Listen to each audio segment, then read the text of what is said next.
So looking at a circle, reviewing from yesterday, what are the key things you have to know about a circle in order to write an equation? You need to know the radius and you need to know the center. So what's the center here? 5, 3. Okay. And the radius? 4. So what equation did you write? X minus 5 quantity squared plus y minus 3 quantity squared equals r squared, which would be 16. Yes? We all got that? Okay. I did mention yesterday that as we go through the 4 different shapes, you really want to be memorizing what is the key information about that shape. Do not wait until the end of the chapter and say, I've got all these formulas swimming in my head. I don't know what goes with what. Okay? So, do we have circles down? Do we know the basic equation? Do we know the key features that you have to know about that shape? For circles, we need to know center and radius. Yes? And our formula was x minus h squared plus y minus k squared equals r squared. Okay. We are shifting slightly from circles to ellipses. Okay? And an ellipse looks like an oval shape. Okay? So, it's kind of like a squashed circle. Right? What's nice about a circle is that you go in any direction from that center and it's the same distance. But picture squashing it down. All right? Now it's going to look longer in one direction and shorter in the other. Okay? If we took this 16 from our equation here and we divided every term by it, what do we get over here? On the right-hand side, we get a 1. Yes? So this would turn into a 1. And that's kind of the format we're going to have for an ellipse. Okay? We're going to have it equal to 1. What's different about an ellipse is that these two numbers won't be the same. If they're the same, it's a circle. You're going the same distance in each direction. All right? It's going to make a circle. But if, say, this first 16 was a 9 instead, then one direction's a little shorter than the other. Okay? And that's what's going to turn into an ellipse. So, similarities to what we are doing from yesterday with slight changes. And again, as we go from one day to the next, it's going to be slight changes. You have to focus on those details. All right. So, topics today, we're going to look at graphing and writing equations for ellipses. We are going to, for today, strictly have them centered at the origin. We are not shifting anything today. Once we get all the different terminology down, then tomorrow we'll start shifting them. Okay? All right, so first of all, an ellipse is defined as the set of all points P, similar to a circle. We said it was all the points P that were the same distance from the center. Well, now it's all the points P such that the sum of the distances between P and two distinct points called the foci, labeled F1 and F2, is a constant. Just write that much down and then I'm going to show you what I mean.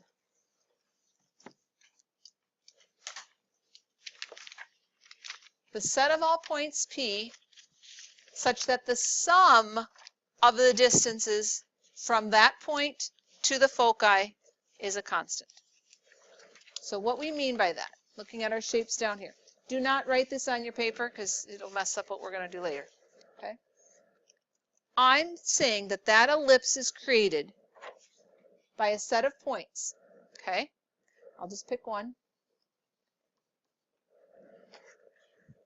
And if we take the sum of the distances from that point to these two fixed points that we say are called foci. The plural is foci, singular is focus. All right, so this would be one focus, and this would be the other focus. And if I take and measure the distance to that point and back to that, and I add those two lengths together, that would be a constant. Doesn't matter what point I am on the ellipse, that same distance is going to be for everything.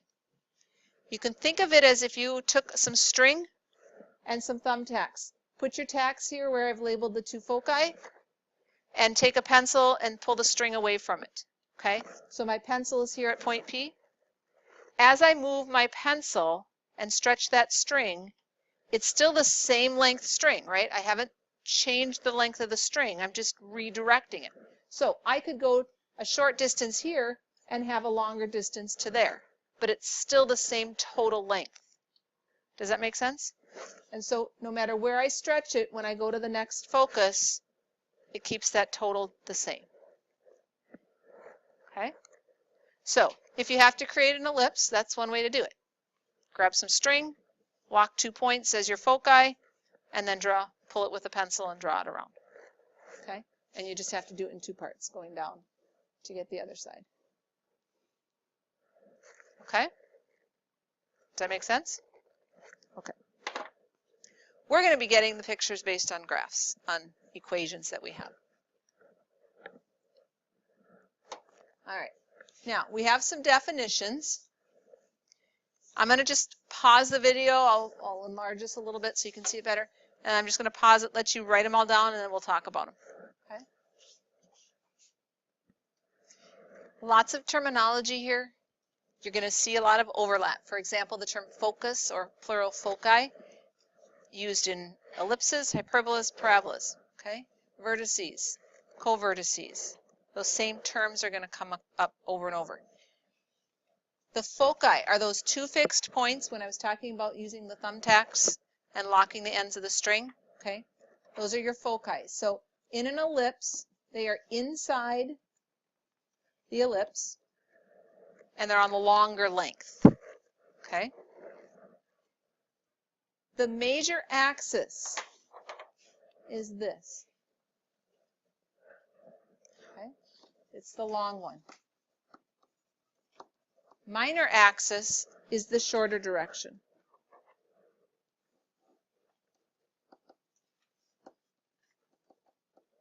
Okay? And the endpoints of the major axis are called the vertices. So you have a vertex over here, and you have a vertex over here.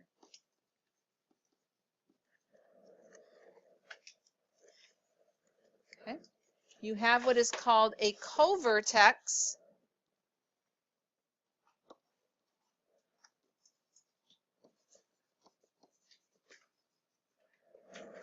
on the short ends.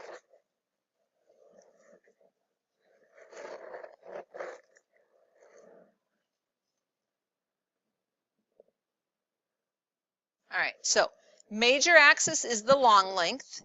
Minor axis is the squashed shorter length. The ends of the major axis are called the vertices. The ends of the minor axis are called the covertices. And then the foci are inside the curve of the ellipse, but on the long side, on the major axis. We got all those terms down? Piece of cake? All right. What's different about the second picture? It's just flipped. Instead of having the major axis going horizontal, now our major axis is vertical. Okay? So, this is our major axis. Okay? This would be our minor axis.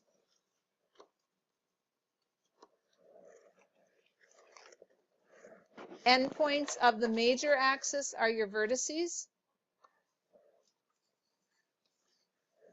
Endpoints of your minor axis are your covertices.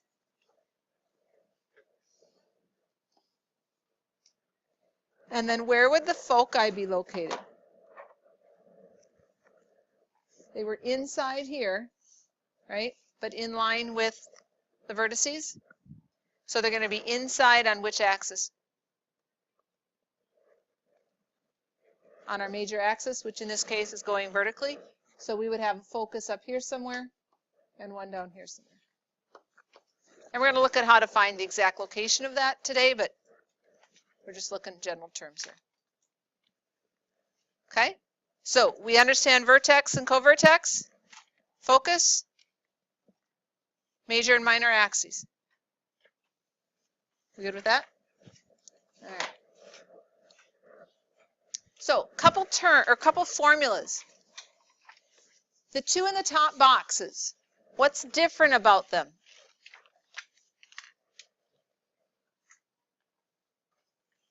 What's different about them?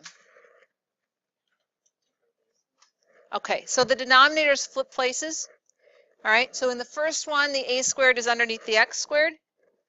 In the second one, the a squared is under the y squared. Take a minute and write them down.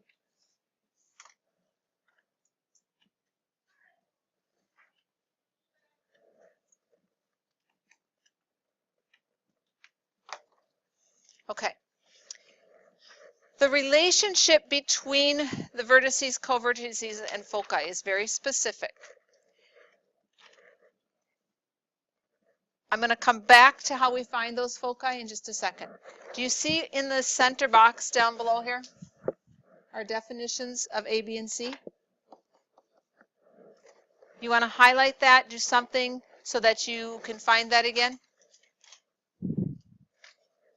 When we are talking about the A's and the B's in those formulas, A is the distance from center to vertex. B is the distance from center to covertex, and C is the distance from center to focus.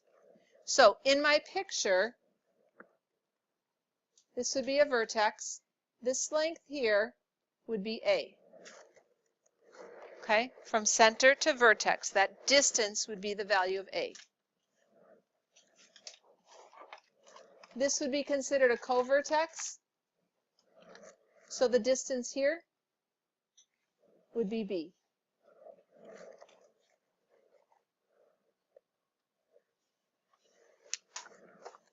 And then our focus, from the focus to the center, that distance is C.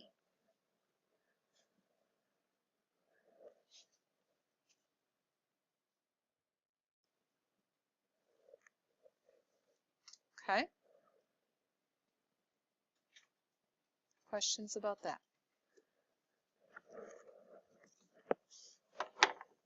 The relationship between A, B, and C is given by this equation. C squared equals A squared minus B squared. C squared equals A squared minus B squared. What would we have to do to find C?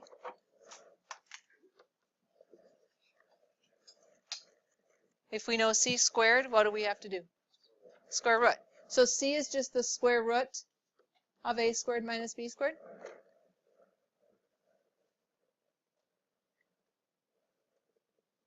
So given an equation, there's going to be an A and a B in it. There's going to be numbers for those. We can use those numbers to help us find C. Okay. The other thing I want you to put a star by is this right here. In an ellipse, A has to be bigger than B. Because A goes from center to vertex, that's the long direction. B goes from center to covertex, that's the squished or shorter version. All right? So A has to be bigger than B. You are going to see these same letters show up in hyperbolas, but there's a different relationship between A's and B's in a hyperbola. So you have to memorize, for an ellipse, A is the longer one, B is the shorter one.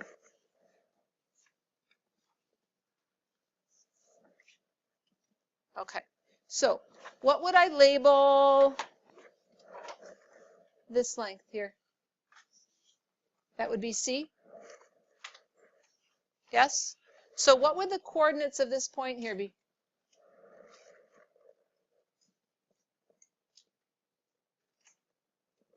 It's on the y-axis. What would the coordinates be if I've gone C units from the origin? 0, comma, C. Okay? If I go down C spaces to this focus, I would have 0, negative C. Okay? How about to my vertex? What is this length called? Sorry, covertex. This is B to my covertex. So coordinates here would be b comma 0, and in the other direction, negative b comma 0. Okay. And from center to vertex, this whole space here is A. All right, so my vertex would have the coordinate 0A and 0, negative A.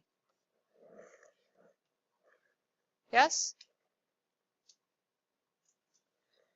Now, you have to be careful because if I go back to my horizontal picture, now my vertex has coordinate A0 instead of 0A, right? It just depends on which direction you're going. So over here I would be at negative A0 for my other vertex. Covertex would be 0B and 0, negative B. And the focus here would be C, negative C0 and positive C0.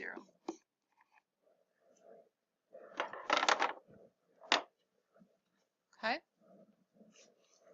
So A is distance from center to vertex. B is distance from center to covertex. C is distance from center to focus. All right. So we're going to start out looking at some equations and try to pull apart the key information we need to graph it. All right. It says graph this and locate the foci.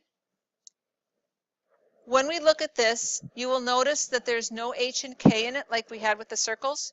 That's because we're centered everything today at the origin. Okay. I see two numbers, and remember my basic formula was x squared over something, y squared over something equaling 1. And we had an a squared and a b squared, and we could flip them back and forth, right? Some had an a squared here and a b squared here. Some had b squared here, a squared here. Okay? What was the relationship between a and b in an ellipse? A is bigger than b. It's farther to the vertex than it is to a covertex. So when I look at this equation and I don't see the a's and b's labeled, I can tell what they are because a is bigger. So since 9 is bigger than 4, this is going to have to give me my a value. Okay? But remember, in the equation, it's squared. So a squared is 9, which means a is 3. I'm going to have you add something to this, and I expect you to write it every single time. Trust me, it's going to make graphing it much easier. When you identify your a's and b's, write down which variable they were paired with. So in this case, my a is paired with my x. So I'm going to write a equals 3, and it goes with x. Now, looking at my b part, we have a b squared that's 4, which means b has to be 2, and it's paired with y. That's actually enough information to draw my graph, just knowing that. Now, they've asked us to find the foci and put those on our graph as well, so we'll do that too. But let's start with what we know. We are told that a is 3 and it's paired with x. That means from the center, being at the origin here, we need to go 3 spaces in the x direction. So I'm going to go 3 spaces to the right, and that will be one of my vertices. I'm going to go 3 spaces to the left, and that's another vertex. Okay? I'm using that a value. Distance from center to vertex is 3. So what are the coordinates of my vertices? The one on the right would be, that's the one on the left, but yes, negative 3, 0. The one on the right would be 3, 0. So we can shorten that up and just say it's plus minus 3, comma 0. It's okay. left, right, get them mixed up. All right. B. We said B was 2 and it's paired with Y. So we're going to go 2 spaces in the Y direction and label those covertices. So what would the coordinates of my covertices be?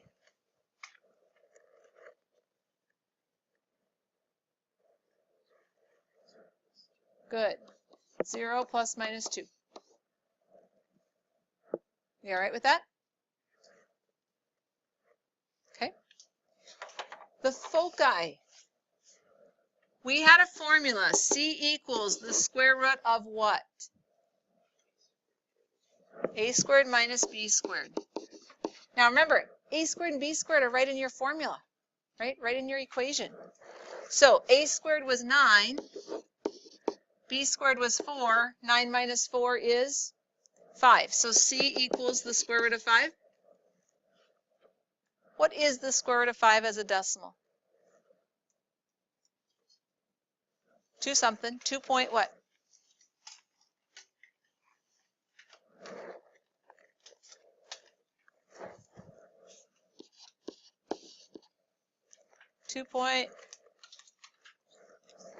.236. So about 2.24. Okay. So remember the foci go in the same direction as the vertices did. Right? It's on that major axis. So we're going to go about 2.2 along our x-axis in each direction, and those will be my foci. So the coordinates for those would be plus minus root 5, comma 0. I just get the decimal so I can position it correctly on my graph, but I would leave the exact root 5 in my coordinates. All right, last step is just to draw an ellipse around them. I do want to make sure when you make an ellipse, do not do this. Make it more exaggerated here. You don't want it real pointed at the ends. An ellipse should be a nice smooth oval. Okay, so do the best you can to make an oval shape here and not have it too pointed.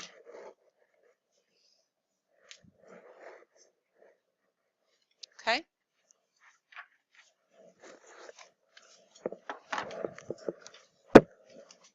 All right. We'll go through the next few a little faster here. Relationship between A and B. A is always bigger in an ellipse. So what can you tell me from this first equation that A would be? Well, the 100 would be A squared, right? They're squared in the equation, so we have to unsquare them, square root them. So A would be 10, and it's paired with which one? It's paired with Y this time. Okay, what about B? B is going to be 8, the square root of 64, and it's with X. Okay, so let's go ahead and plot those on our grid. We're going to go 10 in the Y direction for our vertices, which means they have what coordinates?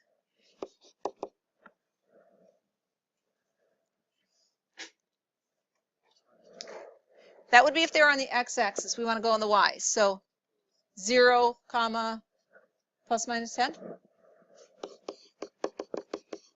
Okay. Common mistake.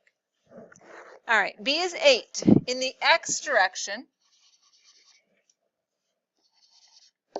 so those are my covertices, bless you. And coordinates for those?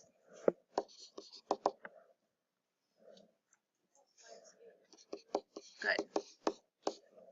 All right. Last, let's find the foci. So we said C was the square root of what? A squared minus B squared. So take your bigger one. 100 minus 64 would be 36. Square root of 36 is 6. So C equals 6. And remember, you're going in the same direction as you did with vertices.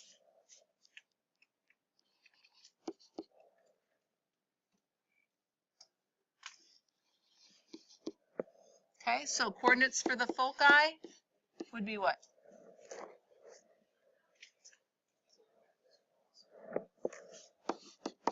Good. All right, and then let's just draw it in. Whoops, I was heading to the focus. Let's try that again.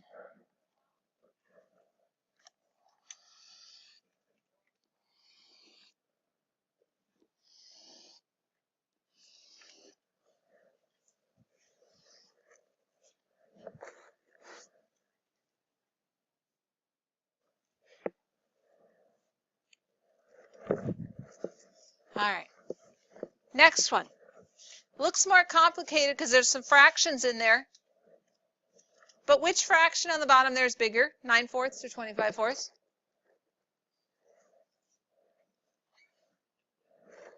Thank you. Didn't think that was a tough question. 25/4 is bigger than 9/4? So this is my a squared piece here, and this would be my b squared here. How do you square root fractions?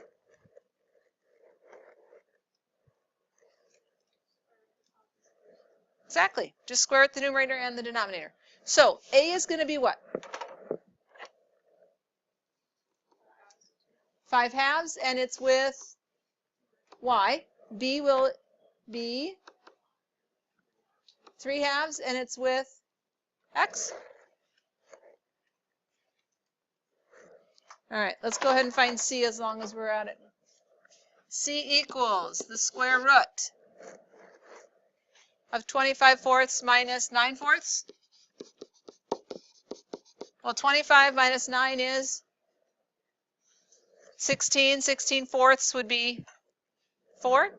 So we have the square root of 4, which is 2. All right. We have our A, B's, and C's. Let's go ahead and plot them on our grid. 5/2 is 2.5 in the y direction.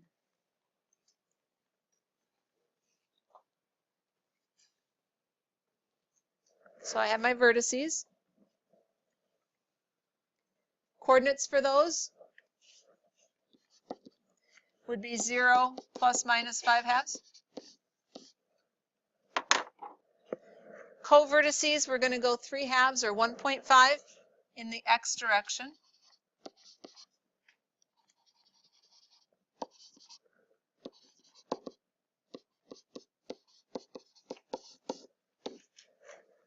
So my coordinates for my co-vertices are plus minus 3/2 comma 0. And then foci, we said was 2. And it's going in the same direction as the vertices, so 0 plus minus 2.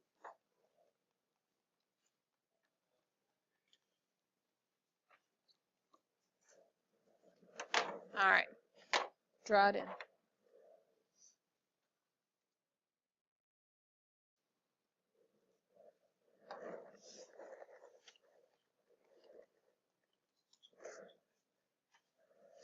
Questions on either of those? You're starting to get the hang of it? All right.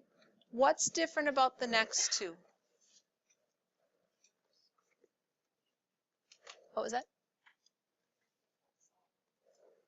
Yeah, they're not in our standard form for an ellipse, right? Standard form has it equaling 1. Could we get them equal to 1? Could we take this and divide everything by 100? So we get a 1 on the end? All right, and then it's just a matter of reducing. 4 over 100 equals what? 4 over 100 would reduce to 1 over 25. So this becomes x squared over 25. Okay. The 25 over 100 reduces to 1 over 4. And we said 100 over 100 is just 1. So it's really the same thing. They just made it look a little different. You got one extra step at the beginning. All right, so I'm going to pause this at your tables. I want you to identify A, B, and C based on this equation. So based on our equation, we have A is 5 with with x in this case. B is 2 and it's with y. Okay? C is the square root of the difference between those. So 25 minus 4 would be 21. Did we get those three numbers? Perfect. All right. So A is 5 with x. So I have a vertex there and there. My coordinates would be plus minus 5, 0. 2 in the y direction gets me my covertices. So I would have coordinates 0 plus minus 2. And foci, what is the square root of 21? About 4.6? Okay. So we're going to go in the same direction as our vertices, so it's just inside the vertex here, right, at 4.6 for my foci. But when you write your ordered pair, give me the square root number, don't give me the decimal approximation. So plus minus root 21, 0. Okay? And draw it in.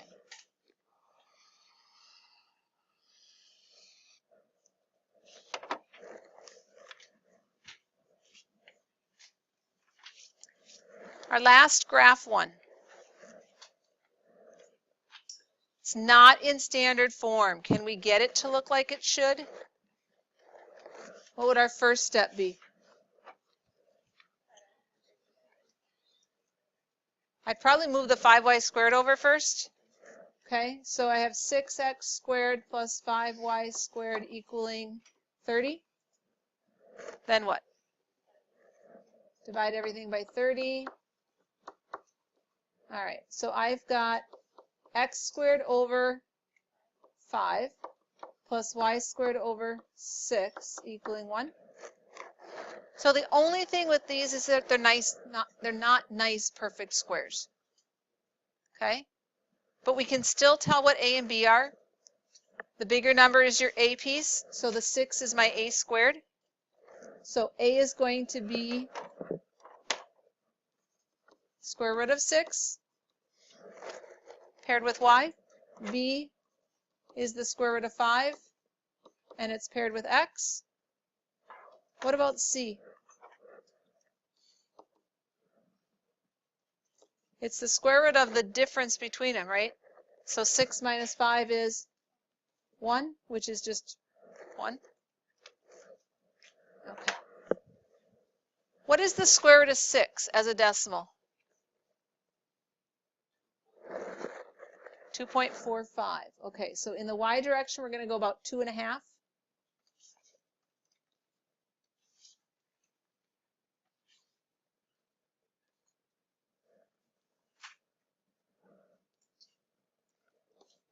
So I have 0 plus minus root 6 for vertices.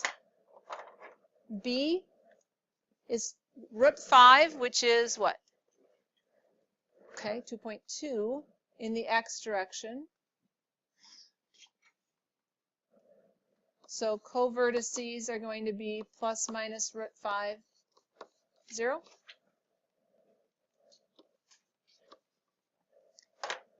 And foci just had a value of 1, so 0, 1, 0, negative 1.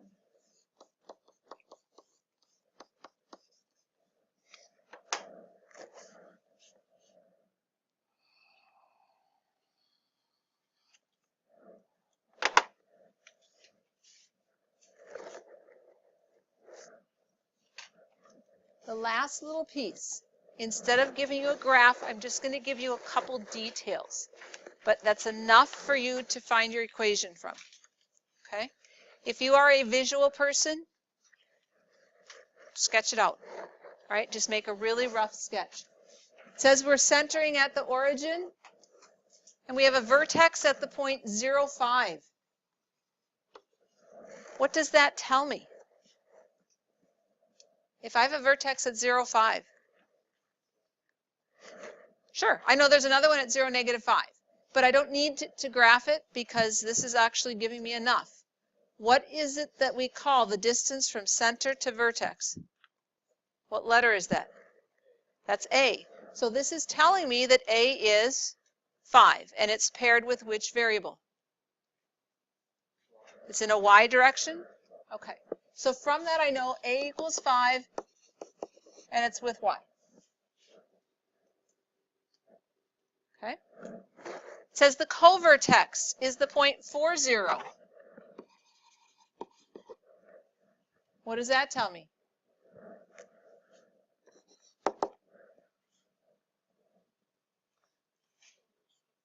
B equals 4, and it's paired with x. Yes? All right, that's all you need to write your equation. Our equation says x squared over something plus y squared over something has to equal 1. We just have to put the somethings on the bottom.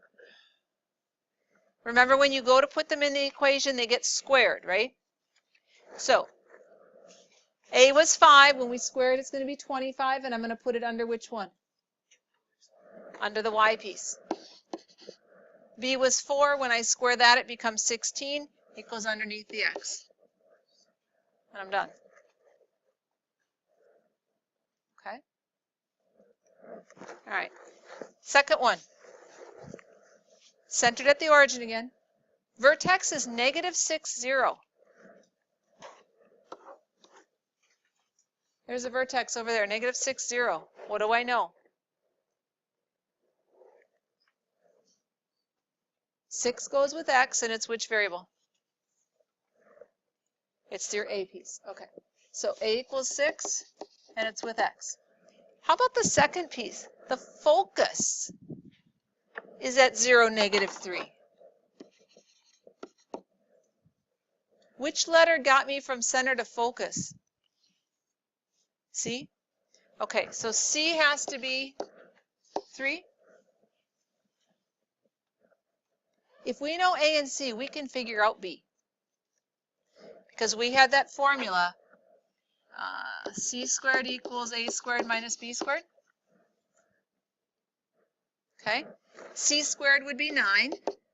A squared was 36. If we subtract 36 over to the side where the 9 is, we get -27. But that equals -b squared, so b squared is just a 27. And we don't even have to square root that because we're going to square it when we put it in our formula, right?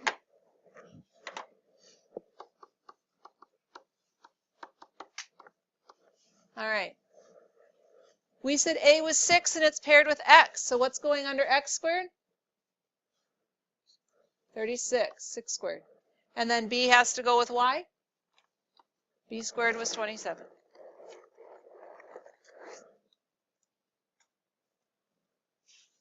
All right, last one. I'm really giving you the same information. I'm just hiding it a little bit. It says the major axis is horizontal and it has a length of 14. My major axis is horizontal. Its length is 14.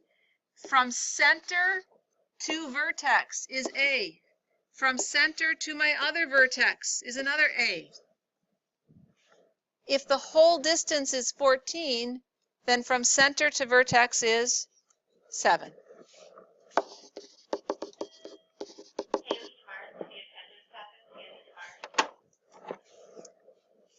Minor axis is 12. What's that going to tell me? Exactly. 2b's is 12, so b has to be 6. And we know that the horizontal axis, or the major axis, sorry, was horizontal. Okay? So we know that this A is going with x, horizontal direction. Okay? So what's my equation going to be?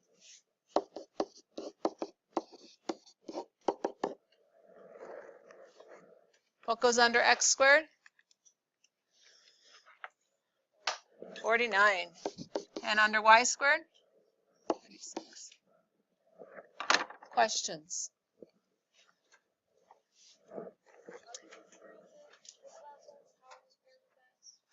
Because they told me the major axis was horizontal, so it's going in the next direction.